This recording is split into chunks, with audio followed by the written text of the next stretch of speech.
Welcome, everyone. Welcome back to our friendly neighborhood podcast. Yes, it's very friendly. It's very... adult friendly. Not that kind of friendly. God damn it. Well, you know what time it is, boy? What time is it? It's spooky season. Woo! So we're going to celebrate it by reading some creepypastas. Gabe has more of his holders. I have some decent ones. I think I might have got a shitty one in there. I can't remember. Let's begin the spookiest of seasons. All hail spookness. All hail Satan. Spooky. Hey, you want to start or should I? I'll start. I'll start with one I just found, so if it's really bad, we'll just edit it out and you'll be the one that starts. Nice, okay. So I only saved 2 for some reason. Nice. Okay, so this one is called Sarah O'Bannon. Alright. Coffins used to be built with holes in them, attached to 6 feet of copper tubing and a bell. The tubing would allow air for victims buried under the mistaken impression they were dead. Harold, the Oakdale gravedigger, upon hearing the bell, went to go see if it was children pretending to be spirits. Sometime it was also the wind. This time it wasn't either. A voice from below begged and pleaded to be unburied. You, Sarah O'Bannon? Yes, the voice assured. You were born on September 17th, 1827? Yes. The gravestone here says you died on February 19th. No, I'm alive. It was a mistake. Dig me up. Set me free.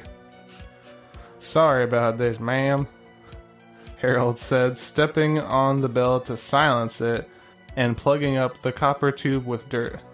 But this is August. Whatever you is down there, you ain't alive no more. You ain't coming up. Oh, I get it, because she died on February and it's August, so she's been down there for... Is that what the story was about? I was trying to figure out, what the fuck is he talking about? Grace us, oh, sticky one.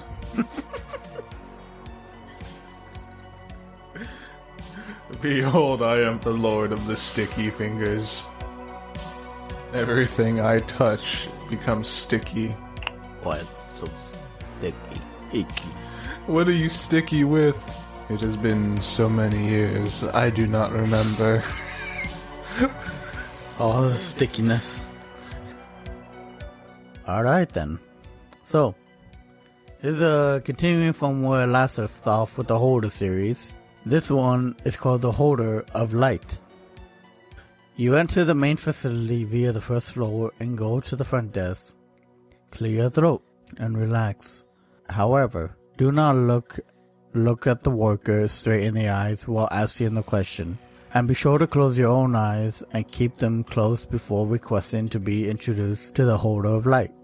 You will be led to a single door deep in the basement after taking a long, rickety elevator ride.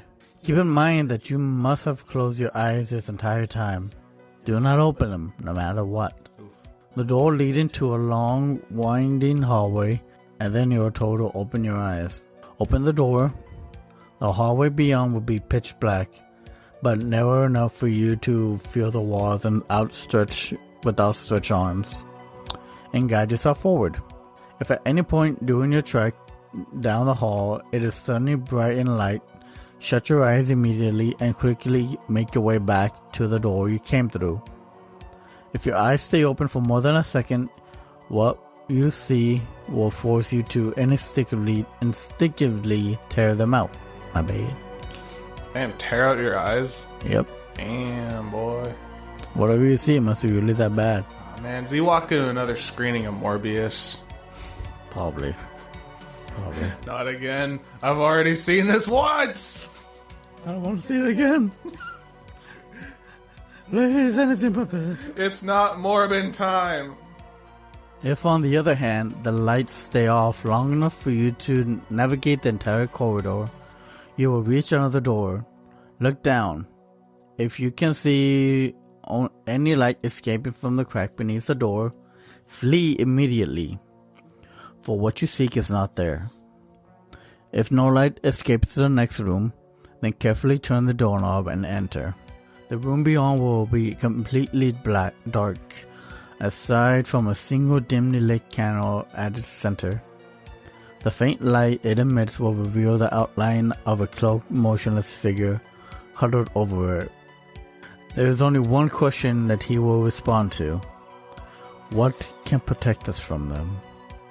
Say anything else, and this man will tear out your eyes and force you to take his place under the cloak for the rest of eternity. So don't you dare ask where the bathroom is. There's no bathroom. That's why. Where's the bathroom? I just had this shit. Get the fuck away. If you ask the proper question, a piercing scream will ring out from the candle, and a series of lights will illuminate the room, revealing images of the most horrifying thoughts, fantasies, and memories experienced by sentient minds throughout history. Damn. Most people cannot handle this event, turning violently insane or perishing instantly at the sight of such horrors. If you should somehow manage to survive the ordeal, the cloaked man will rise slowly and put his hands on your head. Turning your gaze to meet his youthful face, stare directly into his empty, gaping eye sockets. For if you look away from that terrible sight, you will be stranded in this room, forever forgotten by time itself. No. Do not turn to look as he opens your right hand and place a small round object upon your palm. As that object touches your hand, you will find yourself able to ignore even the most fearsome agonies, unless you are in the presence of obtaining another object, for the pains you feel then are far beyond any worldly sufferings. Know that even this newfound power will never help you cope with the horrifying images you have witnessed in that room. They will be burned into your memories for all of eternity. The eye you hold in your hand is object 5 of 538. The awakening has begun. They must not be brought back together. And that's the Holder of Light. It was an eyeball. It's an eyeball! Yay! Woo! I got an eyeball. I got an eyeball. Well, might as well just continue on with this shit. I think people have probably heard this one before, but this one is called The Statue. Number 2, The Statue. A few years ago. Why are you reading that like that? I can't carry on like that. Please don't. A few years ago, a mother and father decided they needed a break, so they wanted to head out for a night on the town. They called their most trusted babysitter. When the babysitter arrived, the 2 children were already fast asleep in bed, so the babysitter just got to sit around and make sure everything was okay with the children. Later that night, the babysitter got bored and went to watch TV. But she couldn't watch it downstairs because they did not have cable downstairs.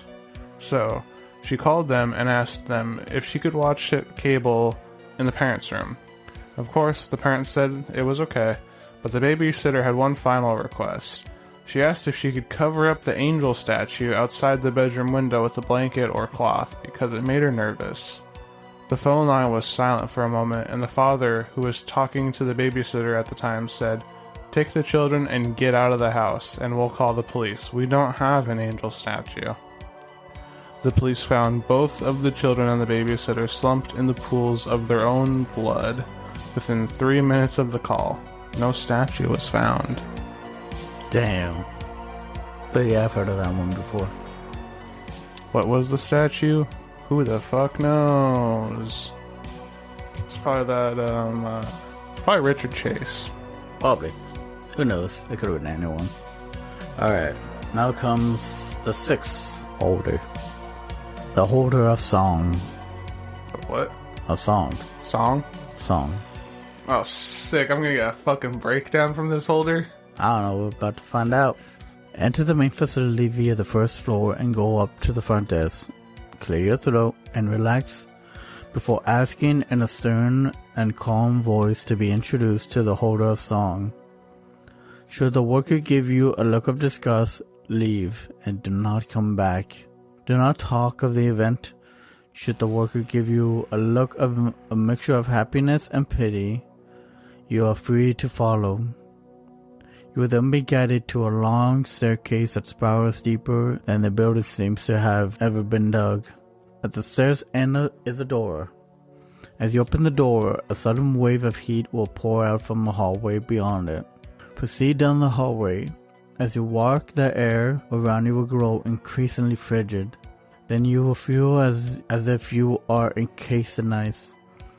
You must stand perfectly still, remain silent, and listen. If after a few seconds pass, you hear a baby crying, turn and run.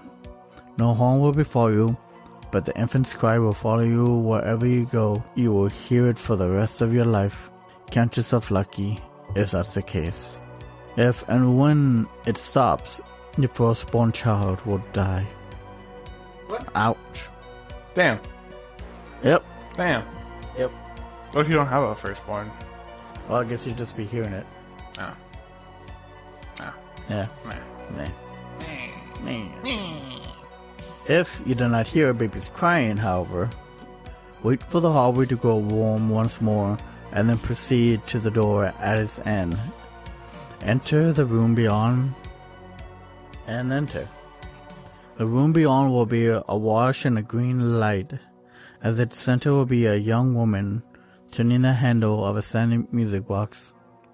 Her legs have both been severed at the knees. When you speak to her, you must look her in the eyes.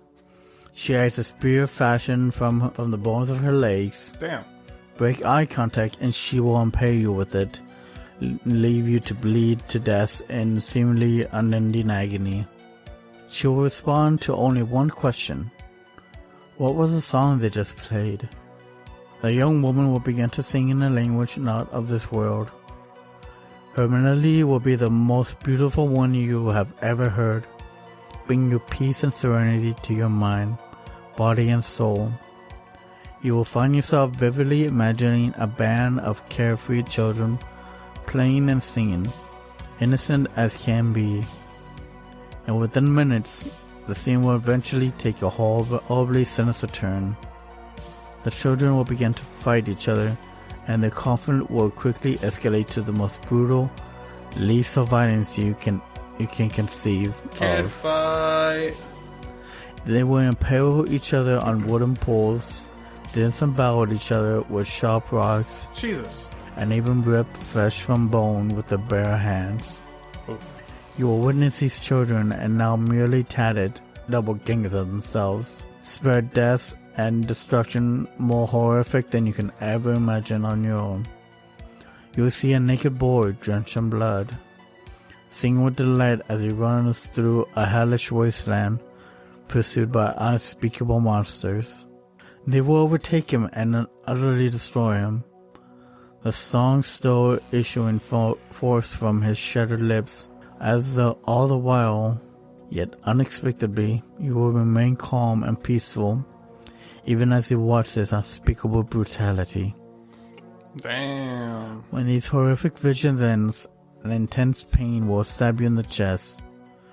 Your heart will feel like it is about to explode. Do not let the agony break your focus, and do not break eye contact with a young woman, lest you invite a fate so horrible that an exploding heart seems lovely by comparison. Damn. Oof. If you remain steadfast in your gaze, the pain will eventually cease. The woman will stand up, though with your eyes still focused on her, you will not know how, and place the music box in your hands. The music box is object 6 of 538. When the song plays again, they will all come together. Alright, this is my last story. One's called Roommate Troubles. Ooh. One's kind of long, so bear with me. This actually happened to me a few years back at the University of Arts in Philadelphia. Oh shit. My sophomore year, I roomed with a girl named Kara. She was a jazz vocalist, but her main interest was opera. We had a small room on the 6th floor of a dormitory called Juniper Hall. The walls were thin, and her late-night singing and voice practices would keep me up late. After a month or so of lost sleep, I convinced her to move her late-night practices to the music studios in the Merriam Theater building a block away. Around 8 o'clock one evening, Kara announced that she would be practicing late for an upcoming recital and probably wouldn't be home until around midnight. Great, I thought. That means I can go to bed early. She said goodnight and left, coffee and sheet music in hand. I made some grilled cheese and soup, gobbled it down, and immediately began to prepare for bed. By the time I got out of the shower, my eyelids were so heavy I could hardly brush my teeth. I pulled on my PJs and crawled into the top bunk of our bunk bed. I was out as soon as my head hit the pillow. I woke up to the sound of the apartment door closing. I opened my eyes and groggily checked my phone. Midnight on the dot. I rolled back over and closed my eyes. I heard Kara enter the room and stop in front of the bunk bed. Checking to see if I'm actually asleep, I thought. She flopped down on the bed below me, which was strange as she was a stickler for brushing her teeth and washing up before bed. Then again, exams were just around the corner and we were all exhausted. The mattress below me creaked and then was silent. I couldn't even hear her breathing. I started to drift off again. I was just on the edge of deep sleep when I was startled awake again by a noise. A key in the lock, the door was opening, and Kara entering our apartment humming an opera tune. The mattress below me creaked. Dun dun dun! That's it? That's it. That's it? That's it. Really? Come on. Well, I mean, we can all imagine what happened next. Either nothing or they all died. But then how could she tell the story? A ghost? It was fake. I know it. Alright, well, that was my last one. So why don't you top us off, boy? This is the 7th holder. The holder of paths. Enter the main facility via the first floor and go up to the front desk. Clear your throat and relax before asking in a stern and calm voice to be introduced to the holder of paths. The worker there will try his best to keep a look of indifference on his face, while handing you a key, which as he will explain belongs to an unused supply closet in the building. If only it were that simple. Upon locating and unlocking the correct door, you will find yourself staring out into a narrow winding road, suspended in an endless void. The sight only occasionally obstructed by the massive outlines of things best left undescribed. To fall off the path is to be thrown out of reality itself. Yep. An nightmarish entity of inconceivable horror awaits anyone who either stumbles into the void by their own error or is dragged off by timeless monstrosities that reside in the outskirts of creation. You should ever feel as if you are being watched while traveling through this piece of oblivion. The best chance you have is to immediately freeze in place and hold your breath. Continue to do so until your audience either loses interest or moves in to claim you. If the latter should occur, feel free to scream as hard as you want, or your screams will fall on deaf ears. At the end of a path lies a door that leads to a small dirt-cracked room. Propped up against the room's far wall is a heavily emaciated corpse. What's left of its skin has long since blackened with necrosis. Approach it and ask one question. How did they acquire guardians? In response to your query, the corpse will begin to stir. A startled glow will emit from its eye sockets as it lifts the head and begins to whisper the long, macabre history of the holder. It will speak an unholy pack and unspeakable atrocities within time. Its tale will touch upon every form of evil known to man or God, and a few forms that neither can comprehend. Furthermore, if told the title of any holder, The corpse will reveal the holder's history and the meaning of the object that it protects. Almost any holder. The holder of the past will never go into detail about itself. It is because the ghoul hopes that you will not question why it seems to be lacking an object. Truth be told, the ominous glow from within the ghoul's eye sockets is actually the shining light of the object that was somehow sealed inside its own skull. You have to be able to kill this form of the holder, kill it, and its true form will reveal itself and give you a key. The key is object 7 of 538. Its holder will do anything to keep you away from it. And yes, a key. I'm gonna read the last one. Yeah, go for it. Alright, sweet. Let's finish off this set. Enter the main facility via the first floor and go up to the front desk. Clear your throat and relax before asking in a stern and calm voice to be introduced to the holder of wealth. The worker would raise one eyebrow as if puzzled by your request. Ask a second time, and the worker will take you into a rickety elevator and stop on a floor that has a smudged button. All of the buttons being broken in various ways. The elevator will stop after several minutes and will open to a dark hallway with a door at the very end of it where an opulent mansion awaits. If you are observed by nature, you may notice that the mansion is a very pristine mansion. However, it has rather, well, suffice to say, a stuffy aura. Its owner would rather you didn't think about such things. Inside the front door will lie a grand staircase spiraling up across the foyer. The wall will be covered with fine paintings, and a large marble statue will rest on a pedestal by the base of the stairs. The statue's eldritch features, will evoke an image of truly horrific beasts. At once both alien and evil. Admire it all you want, but don't touch it. Unless you wish to awaken the star of monsters. So never touch it. Don't touch. No touchy touch. Don't touch. Stripper rules. You can look but you can't touch. As in the staircase, as long as you don't touch anything, you will be safe. Do not panic. At top of the stairs, you will find a small wooden door. Its plain and unassuming appearance is a sharp contrast to its decent surroundings. It will open on its own for you, as long as you are not afraid. Past it, you will see a man with a pointed goatee and a sharp gelled hair stand behind a large mahogany desk. His suit is made both of human flesh and Italian silk. Damn, that's some suit.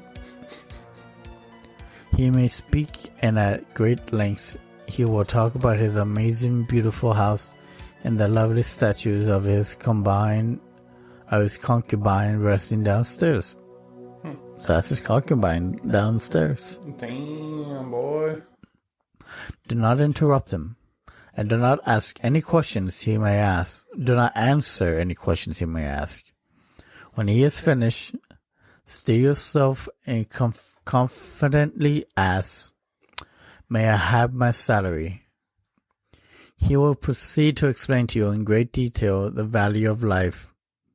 He will talk of things worse than death, and he will tell you exactly what he expects you to do. The fabulous interior of the room will rot away, and the floor will turn from French weave to dirt. The man's appearance will become cyclopic and unimaginably horrendous. He will fish out a small black banknote from his pockets of the human suit. The human suit, Brandon. Human suit. Human suit. And hand it to you. Inside the note is a strange coin. It says object 8 of 538. Its holder is counting you to spend it. And some more background on this object, apparently. Funny that the other ones don't have anything, but meh. This coin has the power to grant wishes of those who hold it. Though the wishes may come with a price, it's never known if they will. They cannot bring back the dead. They cannot make someone fall in love with you, or do anything to make anyone comply to do something they will normally do. Genie rules. Yep. The wishes are strictly materialistic items. So no wishing for a bigger dick. Nope. No bigger dick. Well, then this was all pointless. Actually, no, it's materialistic, so it might work. I don't know, you can try. Nice. And that's that. All right. Well, that was fun. Yes. Thank you all for listening. Thank you for coming. Hopefully you enjoyed our stories. As always, all of our information is in the show notes. If you want to follow us on Twitter, email us, check out the Patreon. The Patreon. All that good shit. Sweet. Thank y'all for listening. And fuck you later. Bet. Okay. Bet. Bet. Oof. Alright. Blessed be y'all. Hail Satan. Have a good time.